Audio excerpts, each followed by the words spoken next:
என்னை காப்பாத்துக்கலாம். இருபது நேரத்தில் வண்டி ஆளு சத்தம் கேட்குறோம். நானும் எவ்வளோ நேரம் தான் அதெல்லாம் கை எடுக்கணும். அப்படியே எடுக்க அவளே எடுக்கணும். அதுதான் கவுல்றது. எடுத்துருவோம் மாப்பிள்ள அதெல்லாம். அதுதான் அவளுக்கு அதை சரியா அழுவ வயிறு வலிக்குமா? எடுத்துருவா போய் உமாவா வந்துடும் போல வந்துட்டு இப்போ இந்த பக்கம் கவுந்துட போய் நீ. ரைட்டு அப்போ இன்னும் 5 நாள் எட்டி பார்த்துருவா. அப்புறம் அடுத்த மாதம் நடந்துருவான்.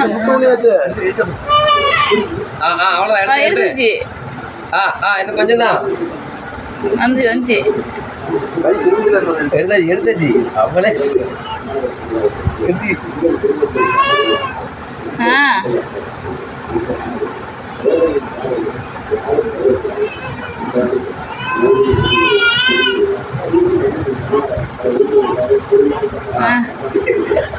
கவுந்தாச்சு. கை வயலில் மாட்டினது கொஞ்சம் ஃபீல் ஆகிருக்கு. அனந்திருக்கு தலையை தூக்கி எட்டி பார்த்துருவோம் இல்லையா? அதுக்கு வர அப்படியே தவழுறது வண்டி அவ்வளோதானே. அப்புறம் பிடிச்சி எந்திக்கிறது.